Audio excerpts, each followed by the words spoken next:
సురేష్ గారు, అయితే మనకి ఇంకొక అంశం. ఇప్పుడు నిన్న సుప్రీం లీడర్ పేరుతో ఒక స్టేట్మెంట్ ఆయన పేరుతో వచ్చింది. ఆ స్టేట్మెంట్ ఇరాన్ టీవీ ఛానల్స్లో న్యూస్ చదివి వినిపించారు. అది ఆయన వాయిస్ ఆడియో టేప్ అనుకున్నారు. చివరికి ఆడియో టేప్ కూడా కాదు, ఆయన భావనలని మరి బహుశా ఆయన ఆడియో కూడా బయటికి చెప్పడానికి ఇష్టపడలేము. దాని ద్వారా ఏమన్నా ట్రాక్ చేసి ఆయన మీద అటాక్ చేస్తారంటే భయం ఏమన్నా ఐఆర్జీసీకి ఉండొచ్చు, లేకపోతే ఆయనకు కూడా ఉండొచ్చు, ఇద్దరికి ఉండొచ్చు. దానివల్ల ఆయన ఏం చెప్పారు, మేము ఉపేక్షించాం, స్ట్రైట్ ఆఫ్ హార్మజ్ని పర్మనెంట్గా క్లోజ్ చేసి మా కంట్రోల్లో తీసుకుంటాం.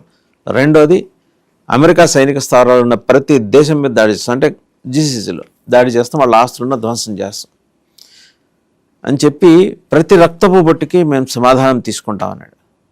ఎందుకు ఇదంతా? అంటే ఆయన నిజంగా ఇప్పుడు దాని మీద ఏంటి, వియాన్ లాంటి వియానేనే కాదు, చాలా అంతర్జాతీయ మీడియా కథనాలు ఏమొస్తున్నాయి, ఆయన చనిపోయాడు, వీళ్ళు ఏదో కావాలని బతుకున్నట్టు నాటకం ఆడేందుకు కాను ఈ కమ్యూనిక్ రిలీజ్ చేశారంటారు. లెనిన్, స్టాలిన్ అంతా చనిపోయిన టైంలో వాళ్ళ చనిపోయింది 30 రోజులు 40 రోజుల తర్వాత చెప్తారు. అప్పుడు దాకా వాళ్ళు బయటికి ఆ మెసేజ్ రాదన్నమాట. అదే, ఎందుకంటే మొత్తం అన్నీ సెక్యూర్ చేసుకున్న తర్వాత, అప్పుడు కోల్డ్ వార్ టైం కదా, అన్నీ వాళ్ళ ఆర్మీని అంతా రెడీ చేసుకొని, వాళ్ళ ఎయిర్ ఫోర్స్ని రెడీ చేసుకొని, నేవీని రెడీ చేసుకొని, ఇంటర్నల్ సెక్యూరిటీ అంతా చెక్ చేసి, దాని తర్వాత ఫార్మల్ అనౌన్స్మెంట్ చేస్తారు చనిపోయారని చెప్పి. దానికి కారణం ఇది. ఎందుకంటే వాళ్ళకి భయం ఉండే మన దేశం మీద ఏదైనా జరుగుతుంది. దానికోసం వీళ్ళ నాన్నగారు చనిపోయిన తర్వాత కూడా ఇమ్మీడియట్గా ఎవరిని అపాయింట్ చేయలేదు. 3 మెంబర్ కౌన్సిల్ పెట్టారు, ఒకటి ఇంటరిమ్గా నడిపేయడానికి, ప్రెసిడెంట్, ఇంకా 2-3 క్లరిక్, ఇంకెవరో. ఇప్పుడు ఈ 83 మంది కూర్చొని ఈయన పేరు డిసైడ్ చేశారంటున్నారు. ఎక్కడ కలిశారో తెలియదు. ఒక ఫోటో లేకుంటే ఒక వీడియో ఆ మీటింగ్ ఎక్కడ బయటికి రాలేదు. అది అట్లా ఉన్నప్పుడు కూడా చాలా మటుకు ఈ పొజిషన్, అంటే స్ట్రైట్ ఆఫ్ హార్మజ్ ఒకటి, అమెరికన్ అసెట్స్ మీద దాడి చేయడం ఒకటి, మూడవది వీళ్ళ ఫ్యామిలీని, అంటే ఎవరోని మేము చంపారో మేము అందరిని మేము అమెరికా దగ్గర మా అకౌంట్ తీర్చుకుంటామండి. ఇది ఒక ఐఆర్జీసీ పొజిషన్, అంటే ఇరాన్ రెవల్యూషనరీ గార్డ్ కోర్, వాళ్ళు ఎప్పుడు ఇదే లాంగ్వేజ్ మాట్లాడతారు. ఇప్పుడు నాకు డౌట్ ఏంటంటే, ఈయన బతుకున్నాడా లేదా మనకు తెలియదు, కానీ ఈ లాంగ్వేజ్ చూస్తే ఇదే లాంగ్వేజ్ వాళ్ళు కూడా యూజ్ చేశారు వారం ముందు. ఓకే, దట్ మనం ఇది చేయబోతున్నాం అంటూ వెర్బాటం కూడా మారలా, అదే వెర్బాటం. సో ఇప్పుడున్న దానికి ఐ థింక్ ఒక నెక్స్ట్ 1 వీక్ లోపల ఈయన ఫిజికలీ బయటికి రాకపోతే రైట్, ఇరాన్లో ఒక ప్రాబ్లం రాబోతుంది. ఇప్పుడు దాకా ఇరానియన్ రెజిమ్ చాలా స్టేబుల్ ఉంది. అమెరికాలో సిఐఏ కూడా చెప్పారు మనకు రిపోర్ట్లో, దట్ మనం అనుకున్నట్లు కాదు, ఇరాన్లో రెజిమ్ చాలా సాలిడ్గా ఉందని చెప్పేసి. ఎందుకంటే వీళ్ళందరూ అనుకుంటున్నారు ఆయన ఉన్నాడులే చూసుకుంటాడని, రేపు లేదని తెలిసినప్పుడే మా ప్రాబ్లం వస్తుంది. అవును, దానికోసం నేను స్టాలిన్ అండ్ లెనిన్ది మీకు ఒక ఈక్వలెన్స్ తీసుకొచ్చాను. అవును, అప్పుడు వాళ్ళు పోయినప్పుడు ఇట్లానే డ్రాగన్ చేశారు కదా సార్, బయటికి రివీల్ చేయలేదు. సో ఆ రోజు ఖమేనీ చనిపోయారని చెప్పడానికి కారణం ఏంటంటే, వితిన్ 10 minutes ఆ బాంబింగ్ జరిగిన తర్వాత ఎవరో అక్కడి నుంచి ఆయన ఫోటో తీసి, డెడ్ బాడీ ఫోటో తీసి పంపించారంట నెటన్యాహు. అంటే అఫ్కోర్స్ లేకపోతే నమ్మరు వాళ్ళు, డైరెక్ట్ కాదు, it would have been through మొసాడస్. అంటే ఎవరో ఏజెంట్ అక్కడ ఉన్నారు వాళ్ళది, వాళ్ళు ఫోటో తీసి పంపించిన తర్వాత కన్ఫర్మేషన్ వచ్చిన తర్వాత, విజువల్ కన్ఫర్మేషన్తోనే ఫస్ట్ నెటన్యాహు కన్ఫర్మ్ చేశారు, దాని తర్వాత ప్రెసిడెంట్ ట్రంప్ కన్ఫర్మ్ చేశారు. లేకుండా అనుకోండి, కన్ఫర్మ్ చేయకుండా వీళ్ళు అనౌన్స్ చేశారు, 2 రోజుల తర్వాత ఆయన కనిపించాడు మళ్ళీ, అంటే మేజర్ ఎంబరాస్మెంట్. అందుకని ఆగారు. 40 మంది అఫిషియల్స్ చనిపోయారని చెప్పారు, కానీ ఖమేనీ గురించి ముందర చెప్పలా, సాయంత్రం దాకా ఆగారు. సో ఇప్పుడు డెడ్ బాడీ దొరికింది, కానీ ఇప్పుడు దాకా దాన్ని బరియలు జరగలేదు. ఎందుకంటే వీళ్ళకి భయం ఏంటంటే, అక్కడ మళ్ళీ ఏదైనా పెడితే అక్కడ కూడా బాంబు వేస్తారేమో అని చెప్పేసి. అది కూడా చేయొచ్చు బహుశా. వాళ్ళ ఖమేనీ వైఫ్ని బరీ చేశారు, కానీ ఈయన ఇంకా చేయలేదు అంటున్నారు, కానీ చేసి ఉంటారు ఇక్కడ. సో వీళ్ళకి భయం ఏంటంటే, వాసుదేవన్ గారు, ఒసామా బిన్ లాడన్ని అమెరికన్ ఫోర్సెస్ చంపినప్పుడు ఆయన డెడ్ బాడీ ఎవరు చూడలేదు, సముద్రంలో పడేశారు. సముద్రంలో రాళ్ళు కట్టేసి సముద్రంలో పడేశారు. యుఎస్ నేవీ సీల్స్ వాళ్ళు చేశారు. వాళ్ళు ఎక్కడ పడేశారో ఎవరికి తెలియదు, దాని కోఆర్డినేట్స్ ఎవరో తెలియదు. ఎందుకంటే ఐడియా ఇస్, మీరు దాన్ని అక్కడ రేపు పెట్టుకుంటే అదొక పెద్ద మన నెక్స్లైట్స్ తయారు చేస్తారు చూడండి, మన ఊర్లలో వెళ్తే కనిపిస్తుంది స్తూపాలు, పెద్ద పెద్ద స్తూపాలు, అక్కడ పెద్ద ఒక మసీలం వచ్చేస్తుంది, ఆయన గురించి పెద్ద ఒక మెమోరియల్ లాగా తయారవుతుంది. మళ్ళీ అదొక టెర్రరిస్ట్ క్యాంప్ లాగా అక్కడ కూడా ఒక తయారవుతుంది. ఇది అమెరికాకి, ఇజ్రాయెల్కి భయం ఉంది, ఎస్పెషల్లీ ఇజ్రాయెల్కి. సో వాళ్ళు ఈవెన్ రేపు ఈయన బరీ చేసిన సైట్ ఉంటే దాన్ని మళ్ళీ బాంబ్ చేస్తారు. దానికోసం ఈ బాంబింగ్ జరిగి 3వ 4వ రోజు ఇజ్రాయెల్ మళ్ళీ ఇంకోసారి అదే సైట్ మళ్ళీ బాంబ్ చేశారు. Where exactly 40 people were killed. అదే బిల్డింగ్లో మళ్ళీ వచ్చి కొట్టారు. ఈసారి ఏం చెప్పారు, అడుగు పొడుగా ఉంటే దాని కింద సెల్లార్ ఉందంట, ఆ సెల్లార్ ఎవరో వాడుకుంటున్నారు ఇప్పుడు కూడా, దానికోసం మేము కొట్టామంటున్నారు. ఆలోచించాం, ఎందుకంటే ఆ bomb different types of bomb, అది బంకర్ బస్టర్ అంటారు దాన్ని, చాలా బంకర్ బస్టర్ బాంబ్స్ యూజ్ చేశారు. సో ఈ పరిస్థితుల్లో డెఫినెట్గా ఆ రోజు కూడా అక్కడ ఎవరో ఉన్నారు. బహుశా ఆ రోజు ఏమన్నా ఇంజురీ అయ్యి ఇప్పుడు అదే చెప్తున్నారు, ఆ రోజు ఈయన ఇంజర్డ్ అయి ఉంటాడు, అక్కడి నుంచి వాడుకుంటున్నాడు, దానికోసం ఆయన కొట్టారు ఆ రోజు అని ఇప్పుడు ఇజ్రాయెల్ మీడియాలో కనిపిస్తున్న న్యూస్ అది. కానీ ఇజ్రాయెల్ ఎప్పుడు దాన్ని కన్ఫర్మ్ చేయరు, 100% ప్రూఫ్ వాళ్ళు కన్ఫర్మ్ చేయరు, వెయిట్ చేస్తున్నారు.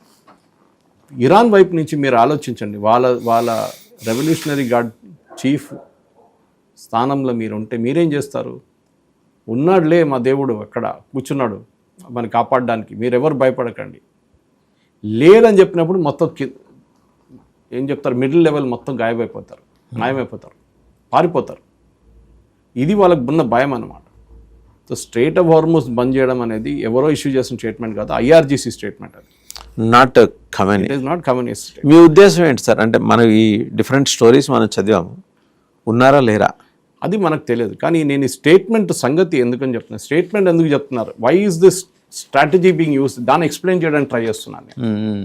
ఎందుకంటే ఒక రెవల్యూషనరీ గార్డ్ కమాండర్, కుద్స్ ఫోర్సో లేకుంటే ఎవరైనా ఉండొచ్చు, వాళ్ళు వచ్చి ఒక స్టేట్మెంట్ ఇచ్చారు, మనం స్ట్రైట్ ఆఫ్ హార్మోస్ రేపటి నుంచి బంద్ చేస్తున్నాం అంటే ఎక్కువ మంది పట్టించుకోరు.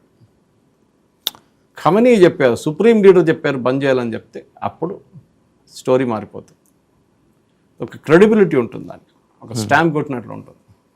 అది ఇప్పుడు జరిగిందన్నమాట. సో అక్కడ ఆల్రెడీ వీళ్ళు డిసైడ్ చేశారు, బ్లాకేడ్ నడుస్తుంది, మళ్ళీ దాన్ని రీఎంఫసైజ్ చేయడానికి ఎందుకు అనేది ఇప్పుడు అర్థమవుతుంది అన్నమాట.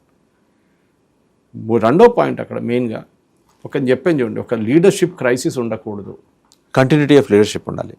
దానికోసం ఈవెన్ దో ఖమనీ రాసి పెట్టారు కూడా, చెప్పారు కూడా ఎన్నోసార్లు, మా దాంట్లో మా కొడుకుని ఎప్పుడు అపాయింట్ చేయకూడదని చాలా క్లియర్గా చెప్పారు. ఇంకో మాట కూడా, అలా చేస్తే నాకు షాక్ తేడా ఉంటుందని కూడా అన్నాడు. కరెక్ట్.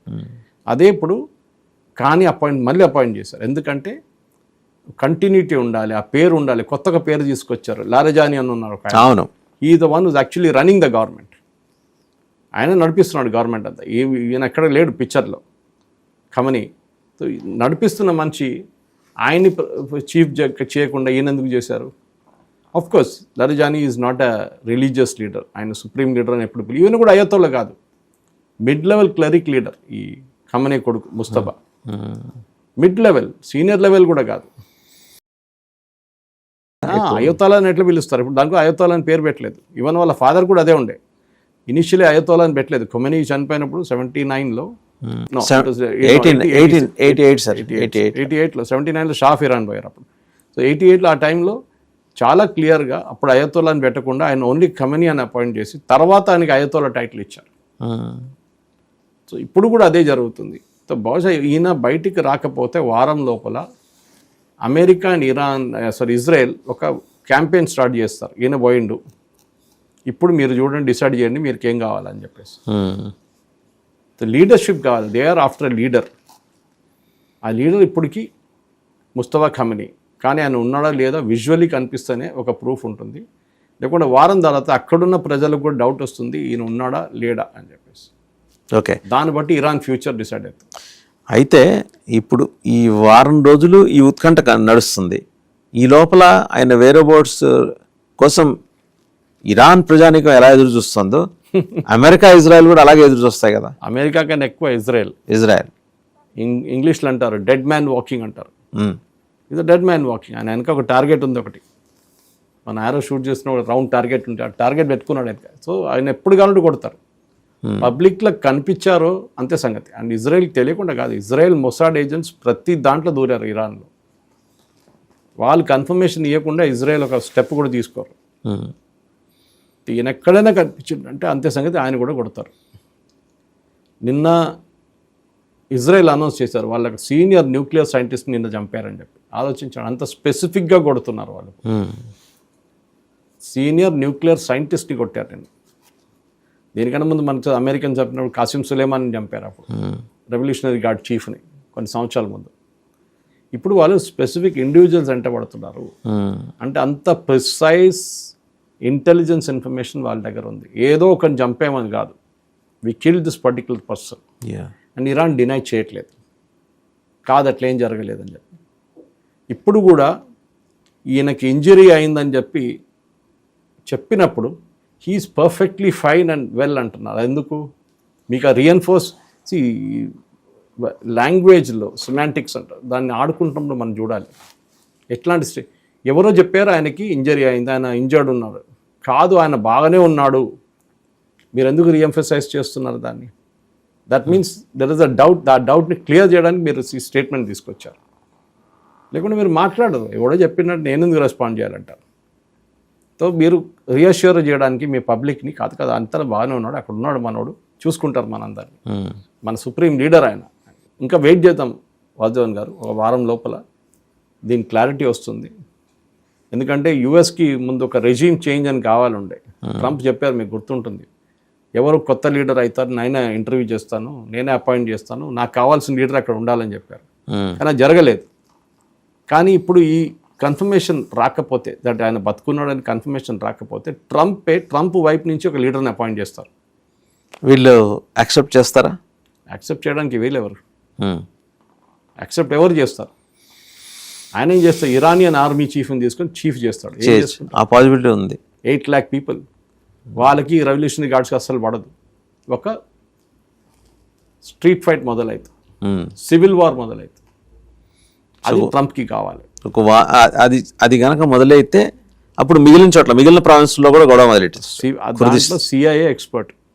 ఓకే, వాళ్ళు బంగ్లాదేశ్లో చూపించారు, మీకు శ్రీలంకలో చూపించారు, నేపాల్లో చూపించారు, సిరియాలో చూపించారు.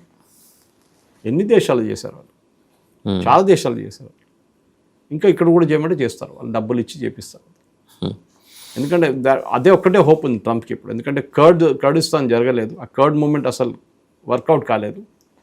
సో ఇప్పుడు ఒక రెజ్యూమ్ చేంజ్ కావాలంటే ఇది ఒకటి. లేకుండా ఏమవుతుంది, మీరు ఇంత బాంబింగ్ చేసిన తర్వాత కూడా నిన్న రాత్రి దాకా 14 బిలియన్ ఖర్చు పెట్టారంట, 5,000 బాంబులు వేసామంటున్నారు. ఇదన్నీ చేసిన తర్వాత ఆ గవర్నమెంట్ అట్లనే మిగిలిపోయింది అక్కడ. అంటే మళ్ళీ ఏం చేశారు, ఏం అచీవ్ చేశారు? యుఎస్ ప్రజలు అడుగుతారు. 38% రేటింగ్ ఉంది ట్రంప్కి ఇప్పుడు కాంగ్రెస్లో ఇవన్నీ మాట్లాడతారు కదా సార్. అది యుద్ధానికి ఫస్ట్ ఆఫ్ ఆల్ ప్రొక్లెయిమ్ చేయాలంటే కాంగ్రెస్ అప్రూవల్ కావాలి అక్కడ. అప్రూవల్ లేదు ఇప్పుడు దాకా. సో ఇప్పుడు అడిగే ప్రశ్న ఇదే రాబోతుంది, దట్ మీరు ఇంత ఖర్చు పెట్టి, ఇంత ఎఫర్ట్ పెట్టి, ఇంతమంది చనిపోయారు మన వైపు నుంచి, ఎంత చేసిన తర్వాత అక్కడ వాళ్ళ రెజ్యూమ్ ఒక్క కమ్యూనీ వెళ్ళి ఇంకో కమ్యూనీ వచ్చిండు అంతే కదా అంటారు. ఇంకేం సాధించారు మీరు? అంతే.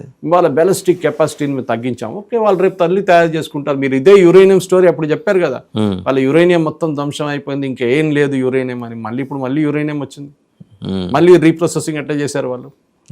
అంటే మీరు ఫెయిల్ అయ్యారు. మీరు చెప్పిన మాటకి వీఆర్ ఫెయిల్డ్. ఇప్పుడు ట్రంప్ దానికోసం చూడండి, ఏం పీట్ హెస్గెత్ ఏమంటున్నాడు, వీ హ్యావ్ జస్ట్ స్టార్టెడ్ అంటున్నాడు. ట్రంప్ ఏమో వీ హ్యావ్ ఎండింగ్ అంటున్నారు. వీళ్ళు నడిమిట్లో ఇద్దరిది దర్ ఇస్ నో కోఆర్డినేషన్. వాళ్ళ American government entire top to bottom వాళ్ళు కన్ఫ్యూజ్డ్ ఉన్నారు. ఇప్పుడు ఏం స్టేట్మెంట్ ఏం చెప్పాలని వాళ్ళకి అర్థం కావట్లేదు. అది మెయిన్. సో మనం ఒక 1 వీక్ ఆగాల్సిందే ఏ రోజు కలర్స్ డెవలప్మెంట్స్ డెఫినెట్గా ఉంటుంది. అందుకే చాలా క్రూషియల్ నెక్స్ట్ 1 వీక్, చాలా కారణాలకి. ఒకటి స్ట్రైట్ ఆఫ్ హార్మోజ్, ఒకటి నెక్స్ట్ ఆయిల్ సప్లైస్, భారతదేశం లాంటి దేశానికి మన long term oil supplies next ఒక 6 నెలల పాటు కావాల్సిన మన కెపాసిటీ మనం తెప్పించుకోవాల్సి వస్తుంది. మూడవది ఇంటర్నేషనల్ ఆయిల్ ప్రైసెస్ తగ్గాలి. అండ్ ఆఫ్ కోర్స్ అక్కడ ఉన్న రెజ్యూమ్ చేంజ్ నడుస్తే మనకేం ప్రాబ్లం లేదు, ఇదంతా అమెరికన్ ఇష్యూ, వాళ్ళు సార్ట్అవుట్ చేసుకుంటారు. సో రైట్ సురేష్ గారు, thank you very much. So చూసాం కదా, ఇది చాలా సంక్లిష్టమైన వ్యవహారం. ఆయన ఉన్నారా లేదా తెలియదు. ఒకవేళ లేకపోతే వారం రోజుల లోపల 10 రోజుల లోపల దీని మీద ఐఆర్జీసీ క్లారిటీ ఇవ్వకపోతే ఇరాన్ ప్రభుత్వం పెజెష్కియాన్ ఉన్నాడు కానీ ఆయన రబ్బర్ స్టాంప్, వీళ్ళేమైనా చెబితే అది చదవటం, దాని దగ్గర ఒకవేళ ఇండిపెండెంట్గా వ్యూ షేర్ చేస్తే మన్నాడు మళ్ళీ ఐఆర్జీసీ చేతిలో ఆయనకి తలంటు ఉంటుంది. మొన్న అలాగే చెప్పి నాలుగు ఖర్చుకున్నాడు, ఏమని మేము క్షమాపణలు చెప్తున్నామని. తెల్లారి పొద్దున్నే ఆయన్ని ఐఆర్జీసీ వాడు పిలిపించి మీరెవరు చెప్పడానికి క్షమాపణలు అంటే, లేదు నా ఉద్దేశం వేరు అని చెప్పి మళ్ళీ సవరించుకుంటూ ఇంకోటి ఏదో చెప్పుకున్నాడు. ఇవాళ మాట్లాడాల్సింది ఎవరు? ప్రెసిడెంట్ మాట్లాడాలి, ఆయన మాట్లాడినారు. ఇంకా మాట్లాడగలిగిన వాళ్ళు ఎవరు? ఐఆర్జీసీ చీఫ్ మాట్లాడాలి, ఆయన మాట్లాడు. సో 1 వీక్ మనం ఆగాల్సిందే. 1 వీక్ తర్వాత న్యాచురల్గా పబ్లిక్లో నుంచి కూడా ఒక ప్రొటెస్ట్ వస్తుంది. ఏరియా ఖమేనీ ఏరియా, మా సుప్రీం లీడర్ ఎక్కడ ఉన్నారని చెప్పి గుంపులుగా జనం రోడ్ల మీదకి వస్తారు. సో ఆయన సంగతి ఏదో తేలిన తర్వాత దాని మీద మరింత క్లారిటీ వస్తుంది. అమెరికా కూడా తొందరపట్టలేదు. వాళ్ళ ఏజెన్సీల ద్వారా, ముందర ఇంటెలిజెన్స్ ఏజెన్సీల ద్వారా సమాచారం తెప్పించుకున్న తర్వాత ఫర్దర్ కోర్స్ ఆఫ్ యాక్షన్ అనేది అమెరికా కానీ ఇజ్రాయెల్ కానీ ఆలోచిస్తాయి.